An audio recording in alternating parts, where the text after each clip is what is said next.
Olá, boa noite. A forma como foi decidido o aumento das passagens dos ônibus na região metropolitana do Recife surpreendeu representantes da Frente de Luta pelo Transporte Público. Os novos valores passaram a vigorar desde o dia 18 de janeiro. O pedido de vistas da planilha de custos feito pela Frente teve 4 votos favoráveis, mas foi negado pela presidência do Conselho Superior Metropolitano. Ao ser acionado para avaliar o caso, o Tribunal de Justiça de Pernambuco concedeu liminar, suspendendo os efeitos da Assembleia, que decidiu a favor do reajuste de 14,42%. Posteriormente, a liminar foi revogada e prevalecem as tarifas com o aumento. A passagem do anel A custa R$ 2,80 e a do anel B, R$ 3,85. Para falar sobre a forma como as tarifas são decididas e as condições dos ônibus do Grande Recife, o Opinião Pernambuco de hoje convida Alfredo Bandeira, diretor de planejamento do Grande Recife Consórcio de Transportes, Rafaela Carvalho, integrante da Frente de Luta pelo Transporte Público, e César Cavalcante, coordenador da Regional Nordeste da Associação Nacional de Transporte Público. Você pode participar do programa dando sua opinião ou fazendo perguntas através do telefone 3879-5444. 3879-5444. O e-mail opiniãotvu@gmail.com e pelo Twitter @opiniãopr. Bem, vamos ficar aqui durante 1 hora conversando sobre essa questão. O fato é que a Urbana PE, ela tinha solicitado um aumento bem mais alto, um aumento de 32% e depois acabou sendo aprovado um aumento de 14,42%. Mas esse aumento para a população ainda é muito alto. Alfredo Bandeira, qual o critério, qual a justificativa para esse aumento, considerando, por exemplo, que a inflação do ano ela ficou em 10,67%? Boa noite, Valdir. Boa noite a todos que estão nos assistindo. Primeiro, preciso dizer que é um prazer participar do seu programa aqui na TVU. Veja, esses critérios eles são muito simples. Existe uma planilha tarifária onde todos esses valores são computados, né, desde o preço da carroceria do ônibus, do pneu, enfim, do salário das pessoas que estão ali, que compõem o sistema de transporte, como motoristas, cobradores, etc. Tudo isso vai para uma conta, né, onde essa conta é dividida pelas pessoas que pagam alguma coisa na tarifa dos ônibus. É assim que funciona já há muitos anos. E essa conta, do final, né, dessa divisão, você vai ter aí a tarifa que deveria ser cobrada para o usuário.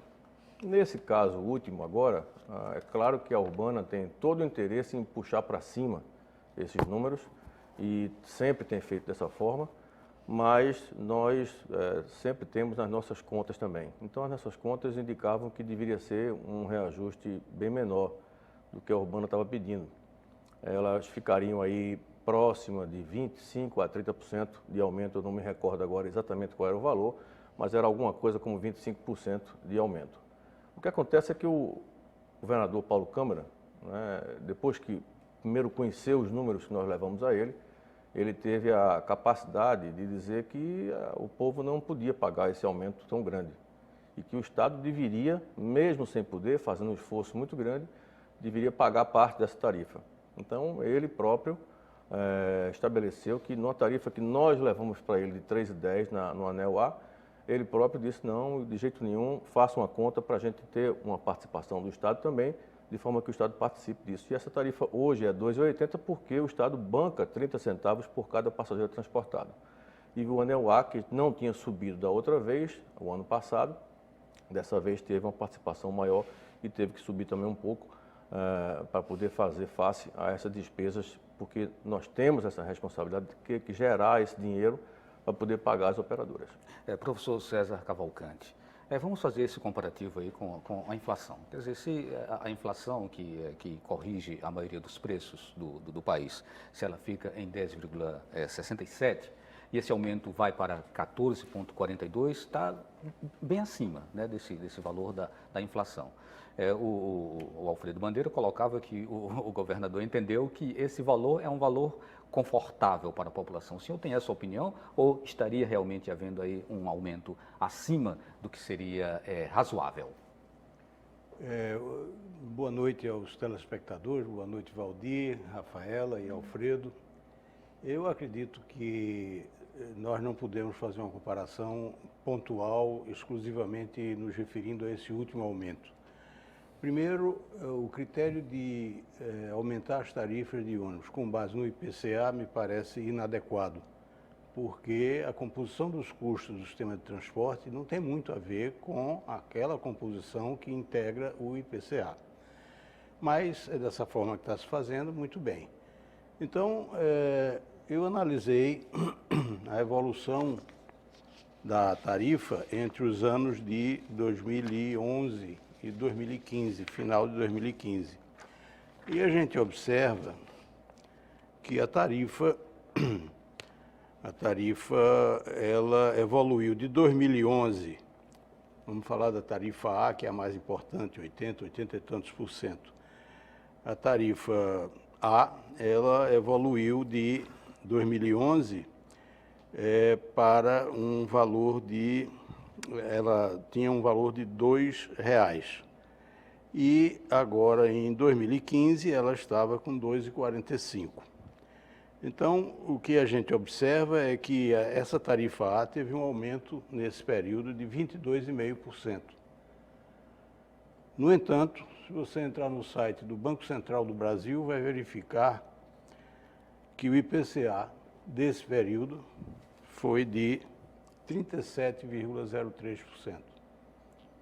Então, ao longo do tempo, o que nós estamos fazendo é depreciando o valor que deveria ser pago pelos serviços prestados. Se esses serviços são satisfatórios ou não, é outra questão que precisa também ser enfrentada. Mas, no caso particular dessa tarifa A, na realidade, não se cumpriu ao longo do tempo aquela expectativa de fazer a tarifa crescer na mesma proporção do IPCA, que foi o critério adotado para a evolução tarifária. Rafaela, qual a tua opinião sobre esse valor? Bom, primeiro, boa noite a todos e todas, telespectadores. Também gostaria de agradecer ao espaço, porque não é sempre que os movimentos sociais têm esse espaço garantido. Então, parabéns ao programa por ter nos concedido. Bom, eu não sou técnica, né? Na verdade, eu sou usuária do transporte público, utilizo todos os dias o transporte coletivo e sinto na pele, né, a péssima qualidade do transporte, que é um debate que a gente pretende fazer aqui ao longo do programa, né? Mas entrando no assunto dos valores, mesmo não sendo técnica, eu acho que é importante a gente analisar os números não apenas como números de forma fria, sem considerar uma diversidade de fatores, inclusive a realidade social da população brasileira. A gente vive num estado onde a maior parcela da população sobrevive com salário mínimo. E a maioria não tem casa própria, paga aluguel, a alimentação está caríssima. O transporte hoje representa, se não me engano, cerca de 20% do orçamento dessas famílias. E esse valor, ele é absurdo, ele é irreal, ele não corresponde à realidade dessa população. Não por acaso hoje, né, cerca de 1,5 milhão de pessoas, 1,5 milhões de pessoas andam a pé, porque não tem condições de pagar pelo transporte, não tem condições de arcar com os custos de uma tarifa tão cara. Essa quantidade de pessoas, você se refere aqui ao Grande Recife, Pernambuco? Sim, a região metropolitana. Esse dado saiu numa matéria do Diário de Pernambuco de 2014, se não me engano. E a grande questão com relação a esse aumento, com relação aos valores, Me apresentaram aqui dados do IPCA, me apresentaram a situação das empresas, que apresentam planilhas com os gastos, mas ninguém tocou na questão que é qual é a função social do transporte. Ora, na Constituição se diz que o transporte é um serviço essencial equiparável à saúde e à educação, e além de ser um serviço essencial, né, houve uma mudança no dispositivo da Constituição que já o encara como um direito. Logo, ele deveria ser principalmente garantido, o Estado deveria né, ter a obrigação de garantir esse direito e de forma que a população, de fato, possa usufruir, de forma que seja justa. Certo. Rafaela, a gente ainda vai continuar essa nossa conversa, né, tomando como rumo esse foco que você trouxe agora, mas para que a gente possa dar uma andada aqui no programa, eu perguntaria ao Alfredo Bandeira quais são os critérios, qual é a fórmula, se é que a gente pode chamar de fórmula mesmo, que é utilizada para se chegar a esses valores. O que leva, por exemplo, depois do aumento, quase sempre haver uma insatisfação muito grande, inclusive de pessoas que fazem parte do Conselho e que teriam direito a voto e que se sentem insatisfeitas, como foi o que ocorreu nessa última sessão. Antes de mais nada, Valdir, ninguém fica satisfeito com o aumento, né? Se a sua esposa for ao supermercado e verificar que o preço subiu, cada semana que ela vai ao supermercado vai verificar que isso vai acontecer, ninguém fica satisfeito. Nem ela, nem a minha esposa, nem ninguém daqui, nem ninguém que está nos ouvindo. Ninguém gosta de aumento. Mas, infelizmente, é uma realidade nova para nós, né? Não para nós que somos um pouco mais velhos, porque já convivemos com inflação em épocas passadas, mas estamos novamente voltando a haver uma inflação aí galopante na casa dos 10%, você acabou de dizer aí IPCA com 10 pontos alguma coisa. Então isso é terrível, ninguém gosta de aumento. Nem eu gosto de aumento, nem nossa Rafaela, nem nossos usuários. Eu gostaria muito de poder manter uma tarifa que fosse bastante razoável para que os usuários pudessem pagar, ou até mesmo gratuita, como tarifa zero, como defende o grupo da Rafaela. É muito importante. Do ponto de vista técnico, como que se chega ao valor final, né? Como que, embora a população não tenha acesso, o que de fato acontece dentro do Conselho quando ele vai decidir por um aumento? De que maneira as pessoas representadas por seus grupos, por suas entidades, por seus delegados, elas estão representadas de fato e elas são importantes no momento em que está se analisando um valor para ser aplicado posteriormente? É muito importante essa participação popular, isso já vem acontecendo há muitos anos, não era assim, passou a ser na época de, acho que Roberto Magalhães para cá, que foi quem criou essa questão dos conselhos, né? E esses conselhos vêm acontecendo de lá para cá. Então essa participação de todos na formação da nova tarifa ou na recomposição tarifária, como a gente gosta de chamar, porque isso não é aumento, isso é uma recomposição tarifária, não se falou até agora em momento algum em aumento, porque aumento é outra coisa, como se você tivesse uma inflação, por exemplo, de 10% e precisasse de uma tarifa de 15%, e além disso você ainda precisasse de mais aumento para poder melhorar a qualidade. Não é isso que nós estamos falando, nós estamos falando somente de recomposição tarifária, que geralmente vem por planilha, não tem outro jeito. O que a gente tem visto nesse tempo todo, eu acho que o professor César quis aqui exemplificar muito bem, é que desde 2008 que a tarifa não vem sendo corrigida como deveria. Então agora precisou de uma correção muito grande e aí foi que o governador interveio e disse não é bem assim, precisamos de uma tarifa um pouco mais barata. Não é que ele ache que isso é bom para a população, eu não falei isso. Eu acho que é importante que se diga que o que ele fez foi um gesto de dizer, olha, o Estado vai bancar um pedaço disso, vai pagar uma parte para poder a população não ter que pagar uma tarifa tão mais cara. Foi isso. O que é o cálculo de tarifas de ônibus urbanos? Eu sei que essa é uma expressão que tem uma conotação mais técnica. Sim. E a gente deixaria essa pergunta para o professor Cavalcante, né? E no próximo bloco, porque agora a gente precisa fazer um intervalo. Lembrando que você pode participar com sua opinião ou fazendo pergunta através do telefone 3879-5444. E-mail opiniãotvu@gmail.com e pelo Twitter @opiniãopr. A gente volta daqui a pouquinho.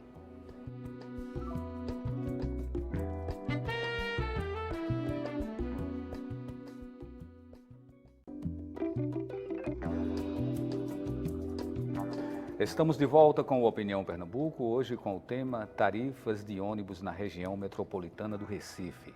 Participam do programa Alfredo Bandeira, diretor de planejamento do Grande Recife Consórcio de Transportes, Rafaela Carvalho, integrante da Frente de Luta pelo Transporte Público, e César Cavalcante, coordenador da Regional Nordeste da Associação Nacional de Transporte Público. Bem, no bloco anterior, eu deixei a pergunta no ar, é o que vem a ser, de fato, o documento intitulado Cálculo de Tarifas de Ônibus Urbanos e de que maneira ele é utilizado aqui em Pernambuco. Na década de 80, por aí, o governo federal, através de duas entidades chamadas Empresa Brasileira de Planejamento de Transportes, BTU, e GEIPOT, ambas já extintas, elas criaram, entre vários outros projetos interessantíssimos para o sistema de transporte, uma planilha de cálculo tarifário. Essa planilha se aplica especificamente ao cálculo do custo da oferta de ônibus urbanos no nosso país. Então, essa planilha está na internet, qualquer pessoa pode usá-la, aplicar o valor do óleo diesel, o custo de um pneu, o valor do ônibus, e vai chegar com um valor tarifário para aquelas condições que são alimentadas na planilha. Então, essa é a planilha que até hoje se usa para determinar esse custo tarifário do serviço de ônibus urbano. Rafaela, na reunião do Conselho, a frente chegou a pedir vistas, não foi, do processo. Ela não estava satisfeita com o que estava acontecendo. Houve autoritarismo? O que é que aconteceu de fato, né, que a mídia acabou repercutindo a insatisfação da Frente Popular e a dificuldade que acabou resultando, inclusive, em ações na Justiça? Bom, o próprio Grande Recife adiou a reunião que seria na sexta-feira para a segunda, porque disse que não possuía dados suficientes para analisar a questão que estaria pautada. Chegou na segunda, nós fizemos um pedido de vista através do conselheiro Márcio, que faz parte da frente também, mas é conselheiro representando os estudantes, para que a gente tivesse acesso às planilhas e pudesse analisar melhor todos os dados para justificar ou não esse aumento. Eu chamo de aumento. E esse pedido foi negado. Foi um descumprimento do regimento. O senhor André de Paula descumpriu o regimento do próprio Conselho ao negar esse pedido de vistas e por isso nós entramos com a ação. Ganhamos a ação e o governo do Estado não cumpriu de imediato, porque, veja bem, para aplicar o aumento foi em menos de 24 horas. Agora, para cumprir uma ação da Justiça, ele protelou, né, por mais ou menos 2 dias, alegando uma série de coisas, ganhando tempo para não causar nenhum prejuízo aos empresários, enquanto a população vinha sofrendo todo o prejuízo que já vem sofrendo ao longo dos anos com esse aumento de tarifas, que é uma coisa absurda, que prejudica a população, que não tem condições de arcar e infelizmente, isso ainda está correndo na Justiça agora, a gente continua com a ação, teria um julgamento hoje, não entrou na pauta. Vocês ainda acreditam em reversão desse valor? Olha, nós queremos crer que haverá justeza na análise do processo, porque realmente foi descumprido o regimento do Conselho e é um absurdo que o governo do Estado conceda um aumento com base no Conselho que a gente não reconhece. Nós não reconhecemos aquela reunião daquele Conselho, porque foi descumprido um direito do conselheiro, que era o pedido de vistas. Isso não foi Alfredo, concedido. Qual a sua opinião sobre isso? Pois não, Valdir. Eu discordo de Rafaela, né, apesar de reconhecer que ela tem alguma razão em alguns pontos, mas a história não foi exatamente assim. E isso está gravado, né? Toda e qualquer reunião do Conselho ela fica gravada, não só gravada com a voz, mas com a imagem também. Então a gente tem como resgatar isso aí, se eles quiserem, para demonstrar que a atitude do secretário foi quase o que ela está dizendo, mas não foi assim. O que ele colocou em votação para saber daqueles conselheiros quais aprovavam o pedido de vistas. 4 se manifestaram favoráveis, o restante não. Então, como o conselho é formado por 20 e tantos membros, isso não é maioria. Então, não sendo maioria, ele reconheceu que não deveria dar vista. Foi isso que aconteceu. Não, é um direito. Está escrito, está gravado isso lá. Então, é possível a qualquer momento, né, as pessoas, tanto ela quanto a frente de luta, quanto o advogado deles, qualquer pessoa, solicitar essa gravação que está à disposição.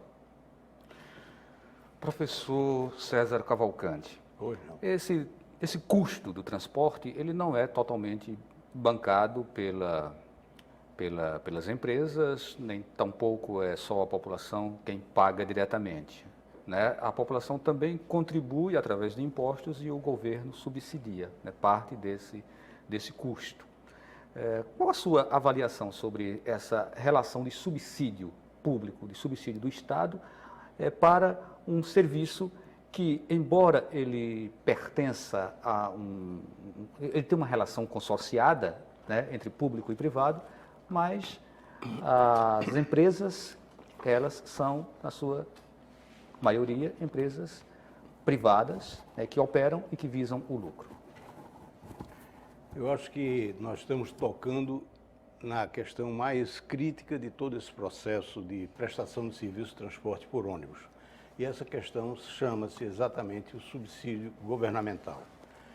Na realidade, o valor de R$ 2,80 para a tarifa A e R$ 3,85 para a tarifa B é ridículo para o custo de transporte que nós teríamos se quiséssemos melhorar a qualidade do transporte.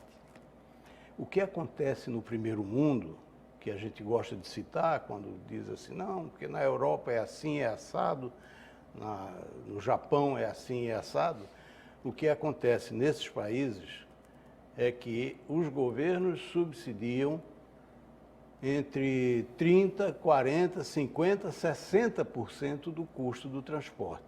E nós fazemos isso aqui no Brasil, historicamente, no setor metroferroviário.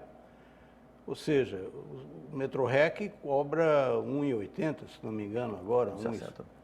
1,60. 1,60. Desde 2011, se não me engano.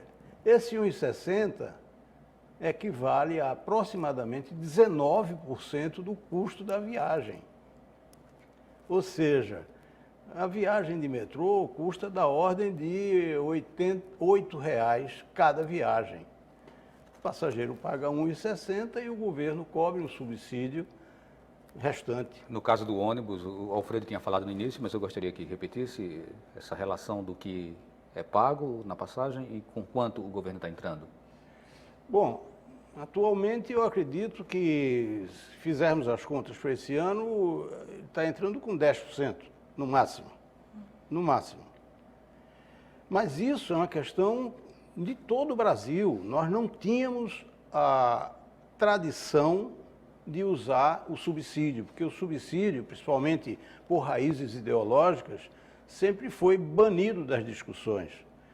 Hoje em dia já se reconhece que o subsídio é imprescindível para melhorar a qualidade do transporte e diminuir a carga tarifária em cima da população usuária. Mas não dá para identificar, pelo menos para a população, identificar a margem de lucro da empresa nessa relação, né? Até onde de fato é custo e de fato é subsídio. Essa é outra dificuldade que a nomenclatura técnica procura esclarecer. A prestação de serviço de transporte, ela é remunerada como qualquer outra. O lucro é a diferença entre a receita que você tem e o custo. Teoricamente, não existe lucro no transporte público. Existe remuneração, é um item da planilha. São, se não me engano, Alfredo, 12%, não é? Sobre todo o ativo que a empresa coloca à disposição do serviço de transporte. Porque lucro, por definição, é a diferença entre o que você vende e o que você leva para produzir. Ou seja, seu custo diferente da receita. A Rafaela já sinalizou várias vezes ali, querendo entrar na discussão. Pode falar, Rafaela. Se a gente for fazer os cálculos só em cima do que nos é fornecido, né, porque existe uma verdadeira caixa preta das empresas que precisa ser aberta, as empresas, elas arrecadam, as 3 empresas que operam em Pernambuco arrecadam em média 1 bilhão e 120 milhões por ano. Eu acredito que se não houvesse uma grande margem de lucro nesse sistema, não teria tanta gente brigando para operar, né? Existe todo um jogo de interesses aí. A questão é que eu torno ao debate anterior, que eu iniciei dizendo que o transporte é um direito, que hoje, infelizmente, o Estado concede a iniciativa privada para operá-lo, o que é uma pena. O transporte é um direito e o que acontece? Há todo um jogo de interesses aí por trás, porque as grandes candidaturas, inclusive a do senhor Paulo Câmara, são financiadas principalmente por essas grandes empresas de transporte, pelos grandes empresários de transporte. Aí quando chega na hora de decidir o que é melhor para a população sempre sai perdendo, né? Porque eles olham para o lado dos empresários. E veja bem, é possível sim chegar à tarifa zero. E a gente não está aqui nem discutindo ainda a tarifa zero, a gente está discutindo aqui um aumento que foi absurdo, né? Nós defendemos, por exemplo, que a gente possa ter uma tarifa social rumo à tarifa zero. 12 cidades brasileiras já aplicam isso, agora é preciso que haja uma inversão de prioridades. A prioridade não pode ser aqueles que financiam as grandes candidaturas, a prioridade tem que ser a população. Se nós implementássemos, por exemplo, o IPTU progressivo, taxando as grandes riquezas desse país, a gente sabe que a gente vive num país onde a concentração de renda é muito grande, né? Existe uma grande parcela da população que sobrevive na pobreza, enquanto 1% da população controla toda a riqueza do país. Se a gente taxasse essas grandes fortunas, né, através do IPTU progressivo, seria possível, por exemplo, a implementação da tarifa zero, como já vem acontecendo em 12 cidades brasileiras. Agora, o problema é que, mesmo esse subsídio que o governo está dando, ele está repartindo isso entre a população que já não tem condição de pagar. Porque, me diga uma coisa, de onde é que ele está tirando esses 30 centavos a mais? Eu tenho certeza que não está colocando uma taxa a mais para um rico e deixando o pobre sem subsidiar. Certamente está distribuindo esses 30% entre toda a população. Então, a população continua pagando esses 30 centavos mesmo não sabendo. Alfredo, essa dúvida, né, da população aqui representada, no caso pela Rafaela, ela teria se intensificado a partir do momento em que a gente deixa de ter uma empresa como a EMTU e passa a ter uma outra empresa que faz a regulação, como é o caso do consórcio Grande Recife de Transporte Público? Na verdade é a mesma coisa.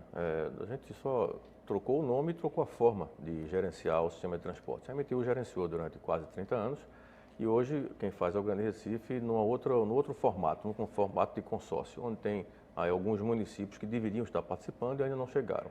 Nós estamos fazendo esforços com Jaboatão e com outros municípios. Hoje só são 2 municípios, Recife e Olinda, mas a forma de gerenciar que mudou um pouco. A gente vai estar tentando aí, junto com Jaboatão, já tem lei, mas Jaboatão vem para o consórcio também. O senhor diria que o interesse pela defesa dos interesses das empresas, partindo do consórcio, é o mesmo interesse na defesa do usuário? Eu ia chegar lá.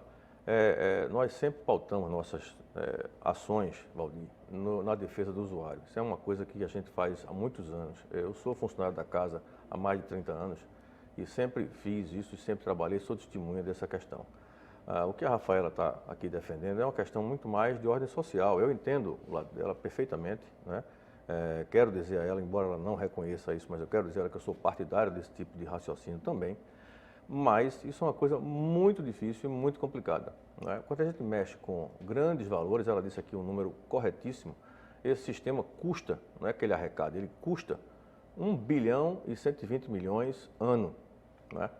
Então, existe um custo. Se é o Estado que está operando, se é alguma outra entidade que está operando, esse custo vai existir. Alguém vai ter que bancar isso. Se é o povo pagando a tarifa, que é o que está acontecendo hoje, com a parte subsidiada pelo governo do Estado, ou se o Estado de uma forma geral. Para você ter uma ideia, por exemplo, que é que nós estamos falando aqui, e a ideia, ratificando aqui a ideia da Rafaela, só detalhando um pouco mais, 1 bilhão e 120 ou 150 milhões ano, né? Isso representa alguma coisa como 100 milhões por mês. Todo o IPVA do Estado de Pernambuco inteiro, todos os automóveis e motocicleta pagando IPVA ao Detran, no estado todo de Pernambuco, consegue arrecadar algo como 350 milhões ano. Ou seja, nós teríamos que ter um valor 3 ou 4 vezes maior do que se arrecada hoje com o IPVA, só com o IPVA, para você ter uma ideia, para se bancar o transporte público. E a conta acabou aí? Não. Na hora que você tem uma tarifa zero, por exemplo, como ela defende, que eu acho que é uma boa linha de defesa, e eu acho que deve manter essa defesa, se vão conseguir ou não, é um outro detalhe, mas eu acho que é bastante lícito, bastante válido manter a luta pelo transporte com tarifa zero. O que é que vai acontecer? Se o transporte agora não custa nada, por que eu vou de carro? Por que eu vou de moto? Por que eu vou a pé? Então, esta demanda que existe hoje, com este custo de 1 bilhão e 120 que ela levantou, vai passar para 2, para 3, para 4, para 5. Está entendendo, Valdir? No próximo bloco a gente dá prosseguimento a essa discussão sobre a tarifa zero. Até que ponto, né, devemos ter políticas públicas que assumam o transporte, assim como a gente espera que seja feito em relação à educação e à saúde. Bom, mas a gente tem ainda um intervalo. Lembrando que você pode participar com sua opinião ou fazendo pergunta através do telefone 3879-5444. E-mail opiniãotvu@gmail.com e pelo Twitter @opiniãopr. Até daqui a pouco.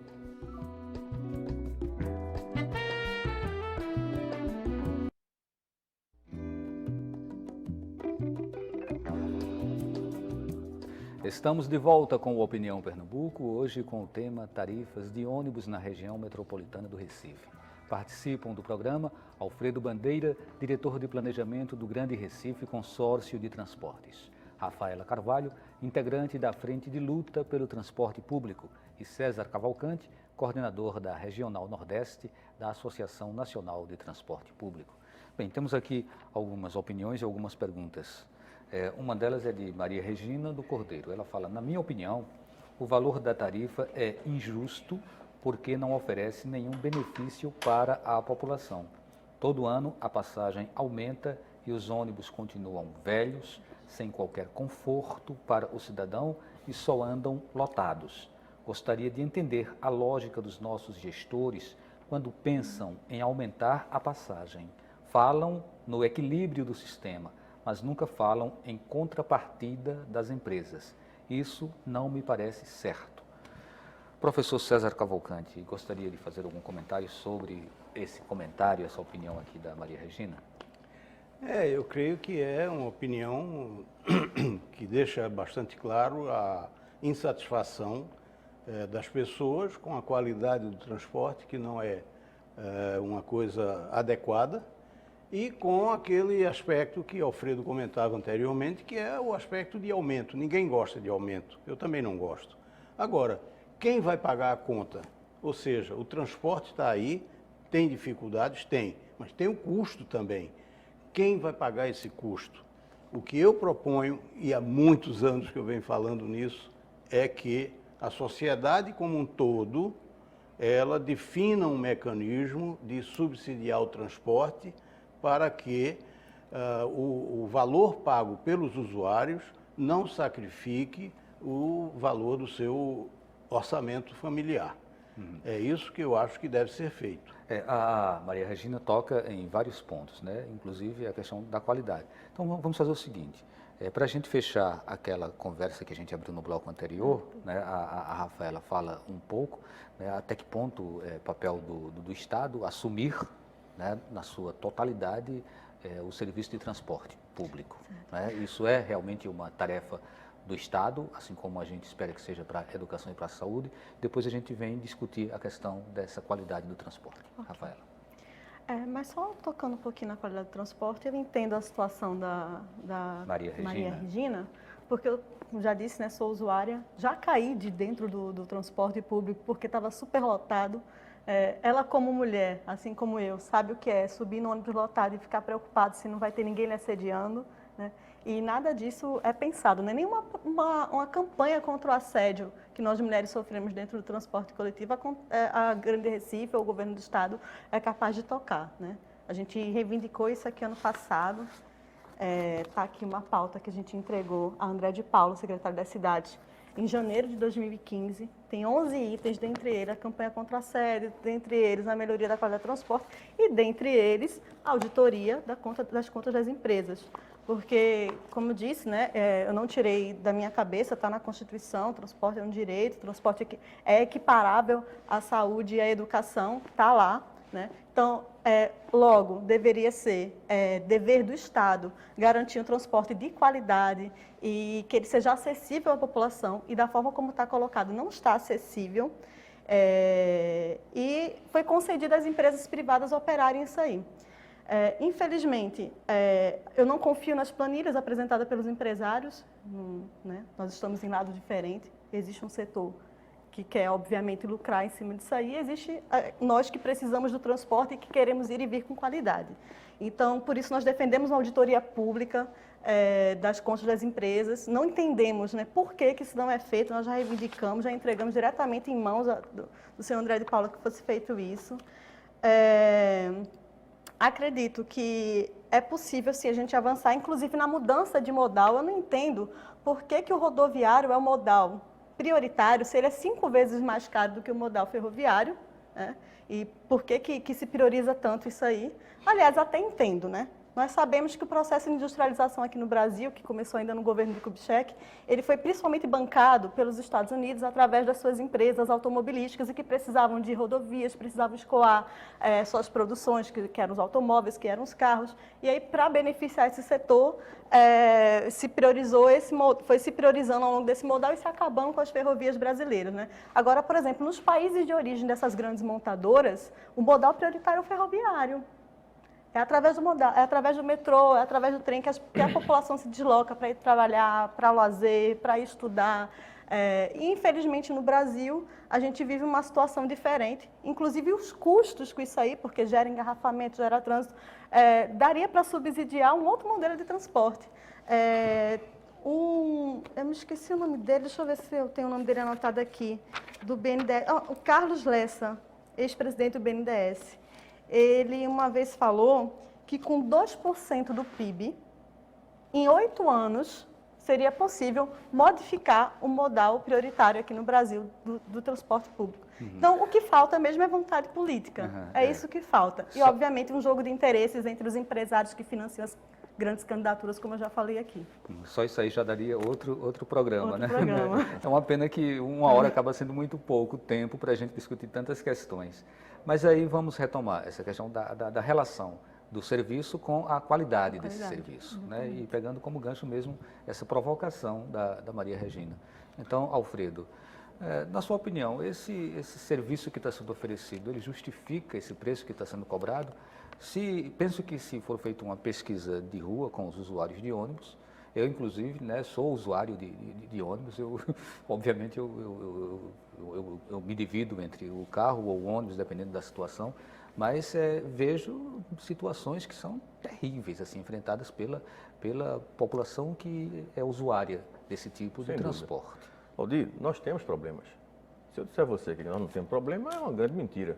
É claro que o sistema de transporte tem problema. Nós transportamos hoje 2 milhões de usuários por dia.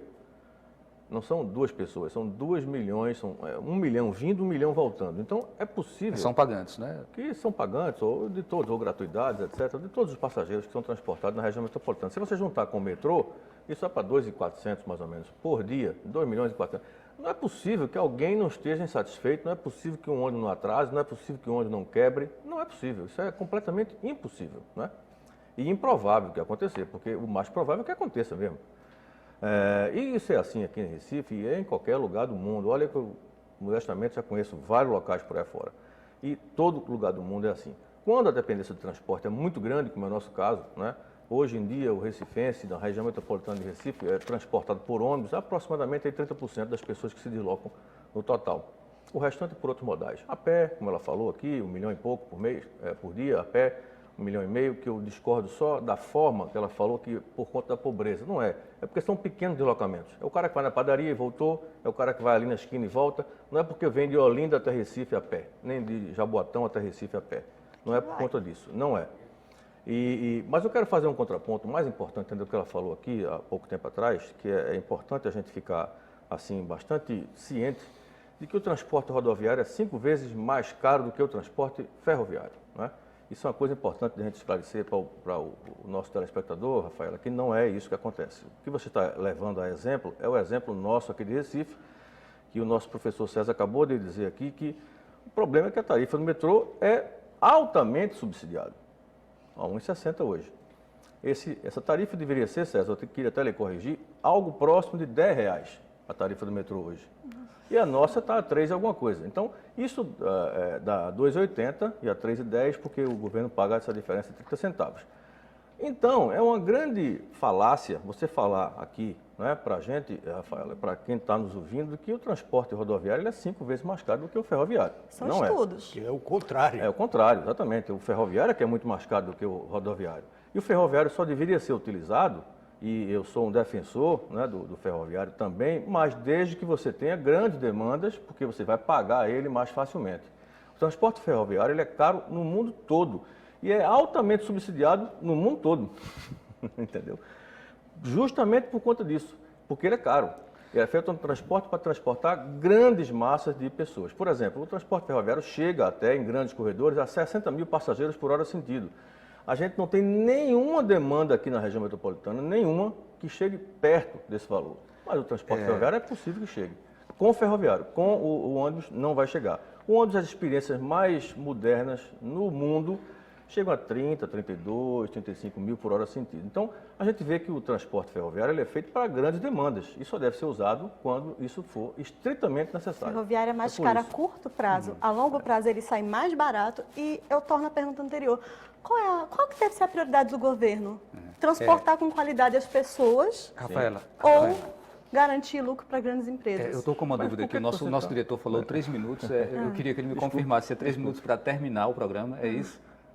Ai, meu Deus. Então, vamos priorizar aqui a participação do público. Tem o José Epaminondas, de Afogados. Eles gostariam de saber por que não existe transparência do governo em relação às contas do Sistema Grande Recife. As planilhas não são devidamente divulgadas para que a população saiba onde o dinheiro público está sendo gasto. Eu acho que o povo tem o direito de saber o que o governo vem fazendo e como vem gastando o nosso dinheiro. As planilhas estão na internet, é só o nosso amigo procurar. Elas são... Rapidinho, tá? Tá, tudo bem. Qual é o site? No site do Grande Recife e em outros que ele quiser procurar a planilha. A planilha é pública. O Ronaldo Nunes, de Casa Amarela. O governo só pensa em aumentar tarifa enquanto o povo sofre com a violência crescente dentro dos ônibus. Eu mesmo já fui assaltado 2 vezes no ônibus sem que ninguém pudesse fazer nada. Quando a gente procura a polícia, não encontra uma viatura no local. Isso é um absurdo. Cadê os direitos do cidadão? Até quando vamos conviver com a violência nos coletivos? Ou seja, a percepção é de que há um sentimento de muita indignação com o que está acontecendo. E essa onda crescente de assaltos, ela inclusive vem sendo agora muito massificada pela mídia, não é? Que demonstra também fragilidade nessa forma como as pessoas estão sendo conduzidas, estão sendo transportadas. Professor César, a palavra está com o senhor para a gente fazer esse arremate aqui do programa. Bom, sem dúvida alguma, nós precisamos tomar medidas que garantam uma elevação da qualidade do transporte que é oferecido hoje às nossas populações, mas sem cair no devaneio de que isso pode ser feito sem custo. Alguém tem que pagar, porque não interessa se é um serviço de restaurante, se é uma farmácia ou se é o serviço de transporte público.